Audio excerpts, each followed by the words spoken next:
Bismillahirrahmanirrahim. Assalamualaikum warahmatullahi wabarakatuh. Alhamdulillahi rabbil alamin. Hamdan na'imin, hamdan syakirin, hamdan yuwafi ni'amahu wa yukafi'u mazidah.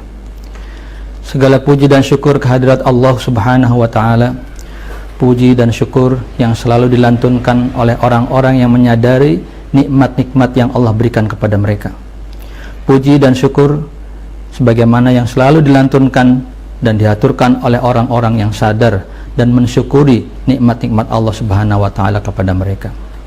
Puji dan syukur kita aturkan kepada Allah subhanahu wa ta'ala seluas dan sebesar karunia nikmat-nikmat yang Allah berikan kepada kita, dan bahkan lebih luas dan lebih besar dari itu. Allahumma fassalli wa sallim ala sayyidina wa maulana Muhammadin wa ala alihi wa sahbihi ajma'in. Saudara-saudaraku sekalian yang dirahmati Allah subhanahu wa ta'ala, tanpa terasa Allah subhanahu wa ta'ala akhirnya menyampaikan kita hidup di bulan Ramadan yang sangat mulia ini. Hari demi hari bergulir, minggu demi minggu berganti, hingga akhirnya Allah sampaikan usia kita di bulan Ramadan ini. Saudara-saudaraku sekalian, orang-orang Arab mengatakan ma asbahatil lailatu bil barihah, sangat mirip malam hari ini dengan kemarin. Artinya sangat banyak waktu yang kita lewati, sangat lama waktu yang sudah kita lewatkan, tetapi begitu cepat rasanya waktu itu bergulir. Barangkali di tahun lalu Allah subhanahu wa ta'ala rasanya baru saja memberikan kita nikmat melewati bulan Ramadan, tetapi pada hari ini Allah subhanahu wa ta'ala telah memberikan kita kembali nikmat berupa hidup di bulan ini. Mari kita syukuri nikmat yang sudah Allah berikan kepada kita semua. Atas nikmat Allah itulah kita bisa bernafas di bulan ini. Mari kita hirup sebanyak-banyaknya kebaikan yang Allah buka di hadapan kita, yang Allah hamparkan kepada kita untuk kita bisa isi hari demi hari, minggu demi minggu, hingga nanti kita usai melewati bulan Ramadan pada tahun ini. Saudara-saudaraku sekalian, barangkali banyak di antara saudara-saudara kita, keluarga kita, orang-orang yang kita cintai, yang kita sayangi, di tahun lalu masih bersama-sama kita di bulan Ramadan, tetapi di bulan Ramadan kali ini mereka sudah tidak bersama kita. Mereka sudah bertemu dengan Allah subhanahu wa ta'ala, usia mereka sudah ditutup, dan mereka tidak bisa lagi bersama-sama kita menikmati indahnya dan mulianya bulan Ramadan. Ada banyak juga saudara-saudara kita yang pada hari ini membersamai kita di bulan Ramadan, tetapi mereka tidak bisa menjalankan amal-amal ibadah sebagaimana yang kita lakukan di bulan ini. Mereka mungkin ada di antara mereka yang sakit. Kita doakan kepada mereka semuanya, Allahumma shfi mardana wa mardal muslimin. Ya Allah, ya Tuhan kami, berikanlah kesembuhan kepada kami dan kesembuhan kepada orang-orang yang muslim. Saudara-saudaraku sekalian, karena itu yang wajib kita lakukan pada hari ini, di hari pertama di bulan suci ini, adalah kita bersyukur kepada Allah subhanahu wa ta'ala yang telah menyampaikan usia kita pada hari ini. Kita ucapkan kepada tamu agung kita yang sudah mendatangi kita pada hari ini, ahlan wa sahlan ya Ramadan, selamat datang bulan Ramadan.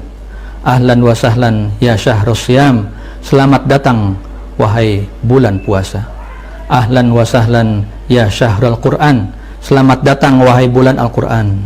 Ahlan wa sahlan ya syahrul qiyam, selamat datang wahai bulan di mana orang banyak melakukan qiyam, salat di waktu malam. Saudara-saudaraku sekalian, setelah kita menyadari kesyukuran atas nikmat yang Allah berikan kepada kita, maka kita juga harus melakukan berbagai upaya untuk mengisi kesyukuran itu, agar nilai kesyukuran itu berarti dan memiliki nilai di sisi Allah subhanahu wa ta'ala. Saudara-saudaraku sekalian dirahmati Allah subhanahu wa ta'ala, kita perlu bercermin kepada orang-orang soleh, kepada para ulama, kepada orang-orang yang memiliki keimanan lebih kuat daripada kita dalam melewati bulan Ramadan ini. Dalam sejarah disebutkan ada seorang tabi'in, Sa'id bin Musayyib. Beliau mengatakan selama 40 tahun lamanya tidak satupun beliau tertinggal ketika seorang muazzin melantunkan azan di masjid. Artinya selama 40 tahun itu Sa'id bin Musayyib sudah hadir di masjid ketika seorang muazzin mengumandangkan azan. Ada lagi Al-A'mash, dia juga seorang tabi'in. Dalam sejarah disebutkan beliau selama 70 tahun tidak pernah tertinggal takbiratul ihram. Artinya selama 70 tahun itu beliau selalu hadir di awal waktu ketika sholat berjamaah. Ada lagi yang bernama Sulaiman At-Taimi. Beliau mengatakan selama 40 tahun dia tidak pernah putus melakukan puasa Daud, sehari puasa dan sehari berbuka. Subhanallah, orang-orang soleh, para ulama, para panutan kita melewati hari-hari usia mereka, terlebih di bulan Ramadan, dengan sangat luar biasa. Bahkan Rasulullah SAW dalam sebuah hadisnya yang disebutkan oleh Hudzaifah ibnul Yaman radhiyallahu an, pernah menceritakan dalam sebuah hadisnya bahwa suatu malam di bulan Ramadan, Hudzaifah ibnul Yaman datang ke rumah Rasulullah SAW dan bermakmum di belakang Rasulullah SAW. Rasulullah SAW tidak mengetahui bahwa di belakangnya adalah Hudzaifah yang menjadi makmum, karena beliau sedang khusyuk dalam salatnya. Ternyata yang dilakukan Rasulullah SAW pada malam hari itu salatnya luar biasa lama, sehingga pada waktu beliau melakukan rakaat pertama, Rasulullah SAW setelah membaca suratul Fatihah, beliau membaca suratul Baqarah. Suratul Baqarah kurang lebih berjumlah 2,5 juz, sehingga karena lamanya rakaat pertama yang dilakukan oleh Rasulullah SAW, Hudzaifah radhiyallahu an berpikir di dalam hatinya, seandainya Rasulullah SAW berhenti, mungkin beliau bisa merasakan istirahat dengan ruku dan sujud. Tetapi ternyata setelah Rasulullah SAW membaca suratul Baqarah sampai selesai, beliau tidak ruku dan tidak sujud. Justru Rasulullah SAW kemudian melanjutkan membaca surat lain, yaitu surat An-Nisa. Kemudian Hudzaifah radhiyallahu an kembali bergumam di dalam hatinya, seandainya setelah surat An-Nisa ini Rasulullah SAW bisa ruku dan sujud, mungkin beliau akan bisa merasakan istirahat. Tetapi ternyata setelah melakukan bacaan surat An-Nisa, ternyata Rasulullah SAW tidak berhenti sampai di situ, melainkan melanjutkan kembali ke surat Ali Imran. Jadi tidak berurut Al-Baqarah, Ali Imran, An-Nisa, tetapi Al-Baqarah, An-Nisa, kemudian Ali Imran. Setelah itu di pertengahan surat Ali Imran, barulah kemudian Rasulullah SAW berhenti dan kemudian ruku, kemudian sujud. Saudara-saudaraku yang dirahmati Allah Subhanahu wa Ta'ala, perhatikan berapa lama Rasulullah SAW melakukan salat malam pada waktu itu dalam satu rakaatnya.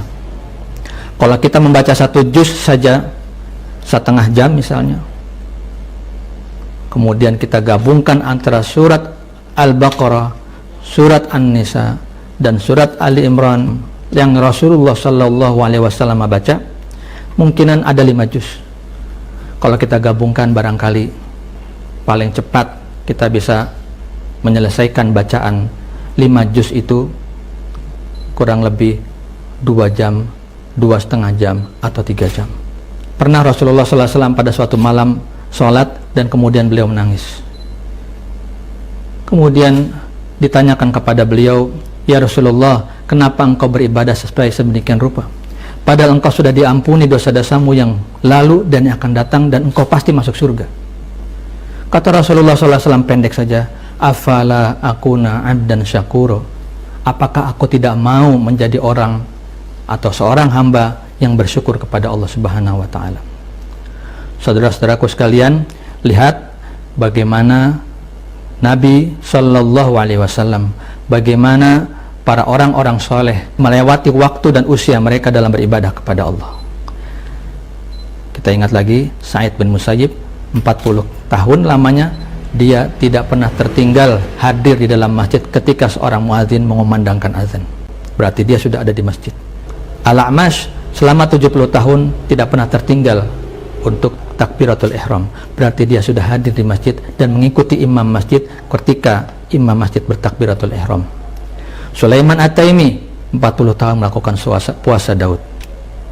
Hadirin hadirat sekalian, saudara-saudaraku sekalian, yang kita tanyakan sekarang, kenapa mereka begitu kuat bertahan melaksanakan ibadah kepada Allah Subhanahu wa taala? Kenapa mereka kemudian begitu kuat bersabar untuk bisa melewati waktu demi waktu dan bisa berdisiplin melakukan ketaatan kepada Allah Subhanahu wa taala? Kalau kita baca-baca banyak referensi dari para ulama, kita bisa menyimpulkan bahwa di antara hal yang memang membuat mereka begitu nikmat dalam melaksanakan ibadah, begitu mampu bersabar dan bertahan untuk menahan beratnya rasa lelah, bagaimana sulitnya melewati waktu untuk tetap taat di jalan Allah Subhanahu wa taala, yaitu karena alasan kenikmatan. Dalam bahasa Arab, kenikmatan itu disebut dengan al-halawah. Halawah artinya kenikmatan. Kalau kita perhatikan saudara-saudariku sekalian, ya, ada 4 hal setidaknya yang bisa kita lakukan untuk mendapatkan halawah ataupun kenikmatan ataupun kemanisan sebagaimana yang mereka miliki.